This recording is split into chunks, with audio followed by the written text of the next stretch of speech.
ನಮಸ್ಕಾರ, ಪ್ಯಾರಾಮೆಡಿಕಲ್ ಕನ್ನಡ ಚಾನಲ್ಗೆ ಸ್ವಾಗತ.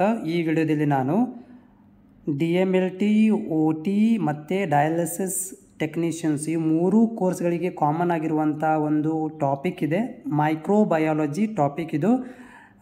ಹಿಸ್ಟ್ರಿ ಆಫ್ ಮೈಕ್ರೋಬಯಾಲಜಿ ಅಂತ ಒಂದು ಟಾಪಿಕ್ ಇದೆ. ಅದರ ಒಳಗಡೆ ಎಕ್ಸಾಮಿಗೆ ಬೀಳುವಂಥ ಒಂದು ಟಾಪಿಕನ್ನು ನಾನು ಇವತ್ತು ಡಿಸ್ಕಷನ್ ಮಾಡ್ತಾ ಇದ್ದೀನಿ. 3 ಮಾರ್ಕ್ಸಿಗೆ ನಿಮಗಿದು ಎಕ್ಸಾಮಿಗೆ ಬರುತ್ತೆ. ಓಕೆ, ಸೊ ಮೊದಲಿಗೆ ನಾನು ಮೈಕ್ರೋಬಯಾಲಜಿ ಡೆಫಿನೇಷನನ್ನು ಅಂದ್ರೆ ಏನು ಅಂತ ತಿಳ್ಕೊಳ್ಳೋಣ. ಆಮೇಲೆ ನಾನು ಇಂಪಾರ್ಟೆಂಟ್ ಟಾಪಿಕ್ ಹೋಗ್ತೇನೆ.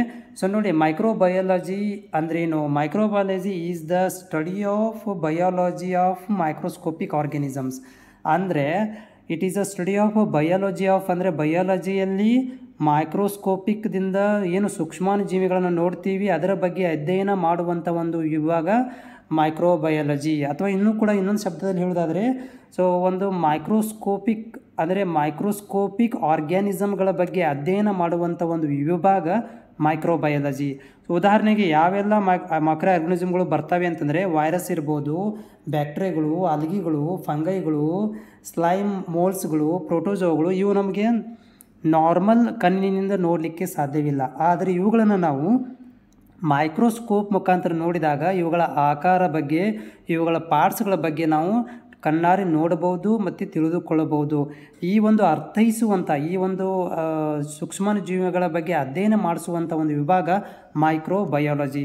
ಈ ಒಂದು ಮೈಕ್ರೋಬಯಾಲಜಿ ಒಳಗಡೆ ಸುಮಾರು ಸೈಂಟಿಸ್ಟ್ಗಳು ತಮ್ಮ ಕೊಡುಗೆಗಳನ್ನು ಕೊಟ್ಟು ಹೋಗಿದ್ದಾರೆ. ಅದರಲ್ಲಿ ಸ್ಪೆಷಲಿ ರಾಬರ್ಟ್ ಹುಕ್ ಇರ್ಬೋದು. ಇವರು ಸಣ್ಣದೊಂದು ಮೈಕ್ರೋಸ್ಕೋಪ್ ಫಸ್ಟಿಗೆ ಕಂಡು ಹಿಡಿದವರು. ಆಮೇಲೆ ಇವರು ಮತ್ತು ಯಾರು ಆಂಟೋನಿ ಲಿವನ್ ಹುಕ್ಕರು, ಇವರು ಕೂಡ ಒಂದು ಮೈಕ್ರೋಸ್ಕೋಪ್ ಫಸ್ಟ್ಗೆ ಫಾದರ್ ಆಫ್ ಮೈಕ್ರೋಬಯಾಲಜಿ ಅಂತ ಇವರಿಗೆ ನಾವು ಆಲ್ಮೋಸ್ಟ್, ಅಥವಾ ಫಾದರ್ ಆಫ್ ಇದು ಏನಂದರೆ ಮೈಕ್ರೋಸ್ಕೋಪ್ ಅಂತ ಕರಿತೀವಿ ಇವರಿಗೆ. ಇವರು ಕೂಡ ಕೊಡುಗೆ ಇದೆ. ಆಮೇಲೆ ಲೆವಿಸ್ ಪಾಶ್ಚರ್ ಅವ್ರದ್ದು, ರಾಬರ್ಟ್ ಕೋಚ್ ಅವ್ರದ್ದು, ಅದಾದ ಮೇಲೆ ನೆಕ್ಸ್ಟು ಲಾರ್ಡ್ ಜೋಸೆಫ್ ಲಿಸ್ಟರ್ ಅವರು ಕೂಡ ಒಂದು ಕೊಡುಗೆ ಇದೆ. ಎಡ್ವರ್ಡ್ ಜೆನ್ನರ್ ಕೊಡುಗೆ ಇದೆ. ಪಾಲ್ ಎಲ್ರಿಚ್ ಅವ್ರದ್ದು ಕೊಡುಗೆ ಇದೆ. ಅಲೆಕ್ಸಾಂಡರ್ ಫ್ಲೇಮಿಂಗ್ ಅವರು ಕೂಡ, ಮೆನಿ ಮೋರ್ ಸೈಂಟಿಸ್ಟ್ಗಳು ಏನು ಮಾಡಿದ್ದಾರೆ ಅಂದರೆ ಈ ಮೈಕ್ರೋಬಯಾಲಜಿಗೆ ತಮ್ಮದೇ ಆದಂಥ ಒಂದು ಕೊಡುಗೆಯನ್ನು ಕೊಟ್ಟು ಇವಾಗ ನಾವೇನು ಮಾಡ್ತಾಯಿದ್ದೀವಿ, ಮೈಕ್ರೋಬಯಾಲಜಿಯನ್ನು ಈಸಿಯಾಗಿ ಓದ್ತಾ ಇದ್ದೀವಿ, ತಿಳ್ಕೊತಾ ಇದ್ದೀವಿ. ಇದಕ್ಕೆಲ್ಲ ಇವರೇ ಕಾರಣರು. ಓಕೆ, ಇವರಲ್ಲಿ ನಮಗೆ ಎಕ್ಸಾಮಿಗೆ ಒಂದು 3 ಜನ ಎಕ್ಸಾಮಿಗೆ ಬರ್ತಾರೆ. ಸೊ ಇವತ್ತು ನಾನು ಏನು ಮಾಡ್ತೀನಿ ಅಂದರೆ ಲೂಯಿಸ್ ಪಾಶ್ಚರ್ ಅವ್ರ ಬಗ್ಗೆ 3 ಮಾರ್ಕ್ಸಿಗೆ ನಾವು ತಿಳ್ಕೊಳ್ಳೋಣ. ಇದು ಇಂಪಾರ್ಟೆಂಟ್ ಕೀ ಪಾಯಿಂಟ್ಗಳು ನಿಮಗೆ ಅರ್ಥ ಮಾಡ್ತಾ ಇದ್ದೇನೆ. ಏನಂದರೆ ಒಂದನೇದು, ಲೂಯಿಸ್ ಪಾಶ್ಚರ್ ಅವರ Louis Pasteur was a French biologist. So ಇವರೊಬ್ಬರು ಫ್ರೆಂಚ್ ಬಯಾಲಜಿಸ್ಟ್. ಇವರಿಗೆ ನಾವು ಮಾಡರ್ನ್ ಮೈಕ್ರೋಬಯಾಲಜಿ ಅಂತ, ಫಾದರ್ ಆಫ್ ಮಾಡರ್ನ್ ಮೈಕ್ರೋಬಯಾಲಜಿ ಕೂಡ ಅಂತ ಕರಿತೀವಿ, ಅಥವಾ ಫಾದರ್ ಆಫ್ ಮೆಡಿಕಲ್ ಮೈಕ್ರೋಬಯಾಲಜಿ ಅಂತ ಕೂಡ ಕರಿತೀವಿ. ಯಾರಿಗೆ? ಲೂಯಿಸ್ ಪಾಶ್ಚರ್ ಅವರಿಗೆ ನಾವು ಫಾದರ್ ಆಫ್ ಮಾಡರ್ನ್ ಮೈಕ್ರೋಬಯಾಲಜಿ ಕೂಡ ಅಂತ ಕರಿತೀವಿ, ಅಥವಾ ಫಾದರ್ ಆಫ್ ಮೆಡಿಕಲ್ ಮೈಕ್ರೋಬಯಾಲಜಿ ಕೂಡ ಅಂತ ಕರಿತೀವಿ. ಸೊ ಲೂಯಿಸ್ ಪಾಶ್ಚರ್ ಅವ್ರ ಬಗ್ಗೆ ಇನ್ನೂ ಸ್ವಲ್ಪ ಅಧ್ಯಯನ ಮಾಡೋದಾದರೆ, Louis Pasteur was a French chemist or microbiologist. ಇವರುಗಳು ಫ್ರೆಂಚ್ ಕೆಮಿಸ್ಟು ಕೂಡ ಅಂತ ಕರೀತಾರೆ, ಮೈಕ್ರೋಬಯಾಲಜಿಸ್ಟ್ ಅಂತ ಕರೀತಾರೆ. ನೋಡಿ, ಒಂದಷ್ಟು ಬುಕ್ಕಲ್ಲಿ ಬೇರೆ ಬೇರೆ ಇದ್ದಾವೆ. ಫ್ರೆಂಚ್ ಬಯಾಲಜಿಸ್ಟ್ ಕೂಡ ಅಂತ ಒಂದಷ್ಟು ಬುಕ್ಕಲ್ಲಿದ್ದಾವೆ. ಆಮೇಲೆ ಒಂದಷ್ಟು ಬುಕ್ಕಲ್ಲಿ ಫ್ರೆಂಚ್ ಕೆಮಿಸ್ಟ್ ಅಂತ ಇದ್ದಾವೆ, ಒಂದಷ್ಟರಲ್ಲಿ ಮೈಕ್ರೋಬಯಾಲಜಿಸ್ಟ್ ಅಂತ. ಯಾಕಂದರೆ ಇವ್ರ ಕೊಡುಗೆ ಎಲ್ಲದರೂ ಅಂದರೆ ಸೂಕ್ಷ್ಮ ಜೀವಿಗಳಂದ ಮೇಲೆ ಬಯಾಲಜಿ ಬಂದೇ ಬರುತ್ತೆ. ಹೀಗಾಗಿ ತಮ್ಮದೇ ಆದಂಥ ಒಂದು ಟೆಕ್ಸ್ಟ್ ಬುಕ್ನವರು ತಮ್ಮ ಕೊಡುಗೆ ಏನಂದರೆ ಡೆಫಿನೇಷನ್ಗಳನ್ನು ಕೊಟ್ಟಿದ್ದಾರೆ.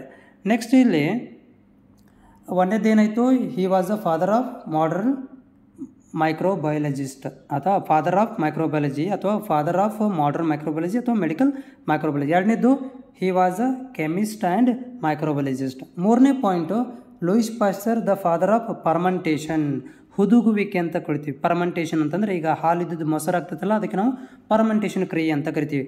ಅದನ್ನು ಕೂಡ ಇವರಿಗೆ ಫಸ್ಟ್ ಟೈಮ್ ಇವ್ರು ಕಂಡು ಹಿಡಿದ್ರು. ಹುದುಗುವಿಕೆ ಕ್ರಿಯೆಯನ್ನು ಕಂಡುಹಿಡಿದರು. ಒಂದಷ್ಟು ಬ್ಯಾಕ್ಟೀರಿಯಾಗಳನ್ನು ಹಾಕಿ ಅಲ್ಲಿ ಏನು ಫರ್ಮೆಂಟೇಷನ್ ಕ್ರಿಯೆ ಆಗಿದ್ದನ್ನು ಇವರು ಕಂಡುಹಿಡಿದು ಅವರಿಗೆ, ಅದರ ಸಲುವಾಗಿ ಇವರಿಗೆ ನಾವು ಫಾದರ್ ಆಫ್ ಫರ್ಮೆಂಟೇಷನ್ ಅಂತ ಕೂಡ ಕರಿತೀವಿ. Next point, he was the first demonstrate the infection disease are caused by the microbes. First time ಇವರು ಡೆಮಾನ್ಸ್ಟ್ರೇಟ್ ಮಾಡಿದರು, ಅಂದರೆ ನೋಡಿದರು. ಏನಂದರೆ ಇನ್ಫೆಕ್ಷನ್ದಿಂದ ಅಂದರೆ ಮೈಕ್ರೋಬ್ ಮುಖಾಂತರ ಇನ್ಫೆಕ್ಷನ್ ಆಗಿ ರೋಗ ಬರ್ತತಿ ಅಂತ ಅನ್ನೋದನ್ನು ಇವರು ಡೆಮಾನ್ಸ್ಟ್ರೇಟ್ ಮಾಡಿದರು. ನೆಕ್ಸ್ಟ್ ಇವರು ಡೆವಲಪ್ಮೆಂಟ್ ಮಾಡಿದರು pasteurisation, the process of pasteurisation. ಅಂದರೆ ಇದನ್ನು ಹಾಲನ್ನು ಕುದಿಸುವಂಥ ಪ್ರೊಸೆಸ್ ಏನೋ ಪಾಶ್ಚರೈಸೇಷನ್ ಅಂತ ಕರಿತೀವಿ. ಸೊ ಇಲ್ಲಿ ಕೂಡ ಇವರೇನೋ ಪ್ರೊಸೆಸ್ ಆಫ್ ಪಾಶ್ಚರೈಸೇಷನ್ ಕ್ರಿಯೆಯನ್ನು ಕಂಡುಹಿಡಿದರು. Develop the some word of first vaccines. ಇವ್ರು ಏನು ಮಾಡಿದ್ರು, ಆಂಥ್ರಾಕ್ಸ್ ವ್ಯಾಕ್ಸಿನು, ರೇಬೀಸ್ ವ್ಯಾಕ್ಸಿನು, ಈ ಥರ ಒಂದು ವ್ಯಾಕ್ಸಿನ್ಸ್ಗಳನ್ನು ಫಸ್ಟ್ ಟೈಮ್ ಜಗತ್ತಿಗೆ ಇಂಟ್ರೊಡ್ಯೂಸ್ ಮಾಡಿದರು. ಶಬ್ದವನ್ನು ಇಂಟ್ರೊಡ್ಯೂಸ್ ಮಾಡಿದ್ರು, ವ್ಯಾಕ್ಸಿನ್ ಅನ್ನುವಂಥ ಪದವನ್ನು ಇಂಟ್ರೊಡ್ಯೂಸ್ ಮಾಡಿದರು. ಲಾಸ್ಟ್ ಪದ ಈ studies the anthrax, bacillus, rabies. Okay, rabies ಮತ್ತು ಆಂಥ್ರಾಕ್ಸ್ ಈ ಒಂದು ಟೆಕ್ನಿಕನ್ನು, ಮೆಡಿಕಲ್ ಟೆಕ್ನಿಕನ್ನು ಇಂಪ್ರೂವ್ಮೆಂಟ್ ಮಾಡಿದರು, ಸ್ಟಡೀಡ್ ಮಾಡಿದರು. ಇದರ ಬೇಸ್ ಮೇಲೆ ಅಂದರೆ ಆಂಥ್ರಾಕ್ಸ್ ಮತ್ತು ರೇಬೀಸ್ಗಳ ಮೇಲೆ ಇವರೇನು ಮಾಡಿದ್ರು, ಟೆಕ್ನಿಕನ್ನು ಕಂಡುಹಿಡಿದರು, ಅದನ್ನು ಡೆವಲಪ್ಮೆಂಟ್ ಮಾಡಿದರು. ಇವ್ರದ್ದೇ ಆದಂಥ ಒಂದು ತಮ್ಮದೇ ಆದಂಥ ಒಂದು ಕೊಡುಗೆನ ಅವರು ನಮ್ಮ ಮೈಕ್ರೋಬಯಾಲಜಿಗೆ ಕೊಟ್ಟರು. ಇದು ಏನಂತಂದರೆ ಲೇವಿಸ್ ಪಾಶ್ಚರ್ ಅವ್ರ ಬಗ್ಗೆ ಇರುವಂಥ ಒಂದು ಇನ್ಫಾರ್ಮೇಷನ್ಸ್. ಹೋಪ್ ಇದು ನಿಮಗೆ ಯೂಸ್ಫುಲ್ ಆಗುತ್ತೆ ಅಂದ್ಕೊಂಡಿದ್ದೀನಿ. Thank you.